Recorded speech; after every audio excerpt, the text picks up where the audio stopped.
first reader is a guitarist, writer, and jazz fanatic born in Washington, D.C. After spending nearly a decade navigating the flailing cultural milieu of New York City, he now happily calls Chicago home.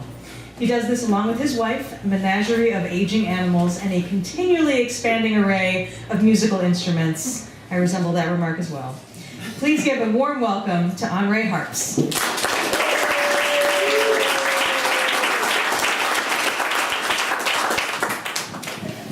Thank you. Can everyone hear me?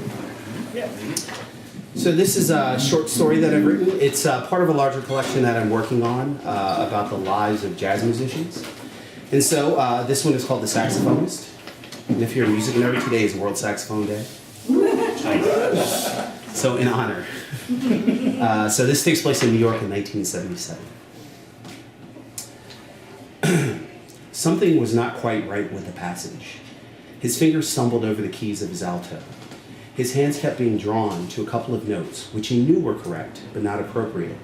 Far too sentimental, far too obvious. Each note presented a problem, the previous one needing to be corrected before he could move to the next one. A pool of sweat gathered in his collar as he hunted for the right accidental notes.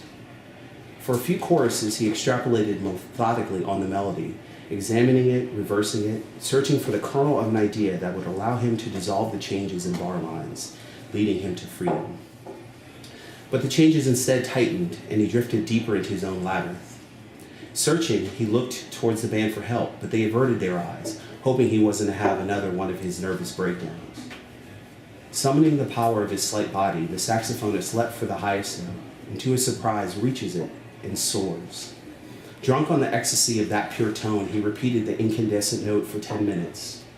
All about the room, along with many different kinds of smoke, is the silence of the audience listening. Around the 5th minute, someone in the audience whispered that it was like hearing a man's spirit beaten out of him. His companion nodded his head in agreement. Yeah, he ain't gonna make it. After the set, the band stood outside and shared the only cigarette that they had. The saxophone stammered out of the side door and knocked down the drummer, who had to be held back from throwing the punch. The drummer then screamed, "Man, I can't do this anymore. I'm not making enough money for all this." And he stormed around the corner and out of sight. The saxophonist watched after him with a beatific smile. He turned to the other two who were staring at him in disbelief and not a little fear. Cassius Steins opened his arms wide. "Lord Jesus, please don't let anyone bring me the joy that I feel." "There is nothing that is not a song," Cassius told his wife one afternoon just after they moved uptown. She didn't want to hear this from him and was concerned. She thought it was the pressure of being a musician that got to him. It was a bad time to be in jazz. All the newspapers said that even the city was almost bankrupt. How else could you explain the way he's been acting, she asked her best friend. To lure him away from the gutted buildings, crumbling sidewalks, and banded sadness of the village, she found an apartment in Harlem that was perfect for a fresh start. It was a 6th-floor walk-up with 3 rooms in the front and a bathtub in the kitchen, with plenty of room for a piano for him and a writing desk for her. The tallest building on the block, the windows face nothing but rooftops and the sun and a small sliver of the Hudson. At night, they lay in each other's arms and listened to the sound of the boat horns as they echoed across the river. They had a child, a daughter. In the mornings, as the silken light fell across the apartment, he would sit at the piano and play songs and make his family laugh. He took his daughter on long walks throughout the neighborhood, holding her small hands tightly as he spoke to her as if she were an adult. He talked about all that he knew in that moment, all that he was thinking. He taught her how to count using her fingers, or pointed out which apartment Coleman Hawkins lived in, or how Sibelius symphonies reminded him of the flight of cranes, even though he wasn't sure he'd ever seen a crane in his whole life. They walked to Riverside Park, where his daughter loved to play on the swing set, and even as his life drifted away, he would always remember how the strands of her bronze hair rose and fell and floated in the breeze. And yet over time, he began to notice, in even his daughter's voice, a change. It became radiant like a rainbow, or a chord that now brought him to tears.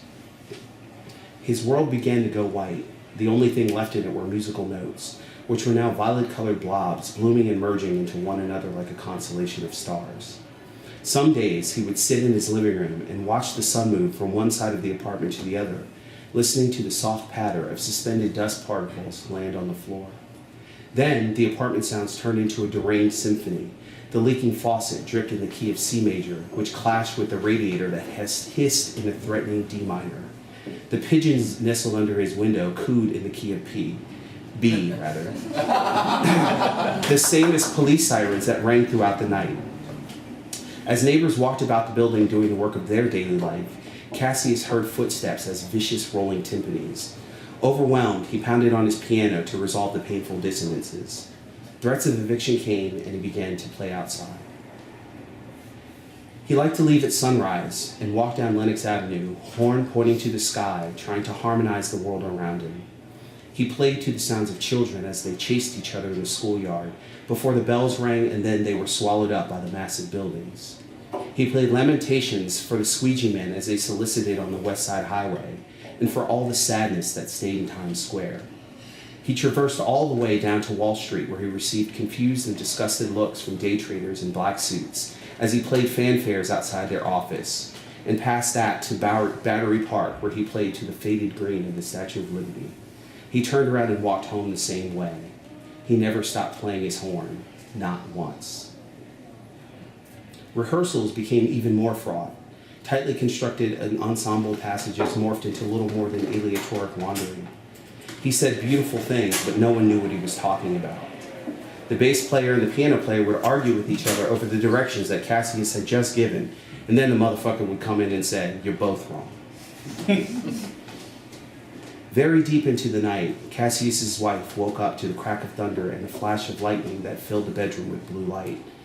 She was alone in bed and afraid. She didn't need to search the apartment because she knew he would not be there. She dressed, pulling a raincoat on over her nightgown, and went out into the torrential downpour.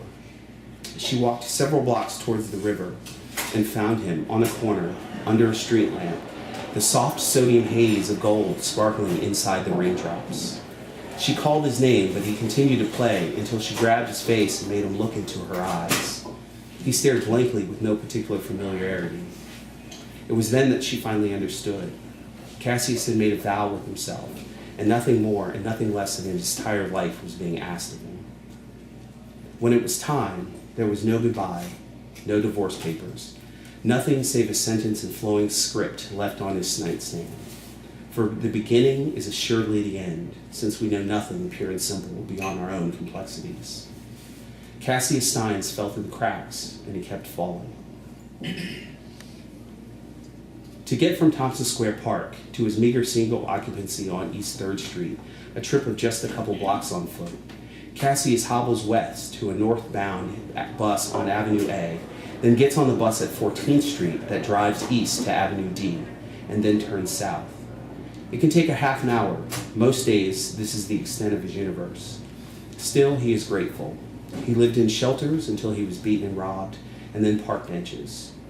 When able to collect Social Security, he was assigned a tiny room where he wasn't allowed to practice, and so to let his soul out, he returned to the streets. He shuffled into the park, an apparition clutching a battered saxophone. He was thankful that winter had come early. Winter chased people indoors, and he appreciated the new space around the sounds of the city. Low clouds squeezed the first light of the day into silvery streaks that slanted across the park. In the distance, someone scraped at a thin layer of ice from a hard surface. He warmed his hands under his arms while he watched the shadows fall from the buildings that lined Avenue A. He rubbed the lines of his haggard face, massaging his jaw through his tufted white beard, stark white and tangled.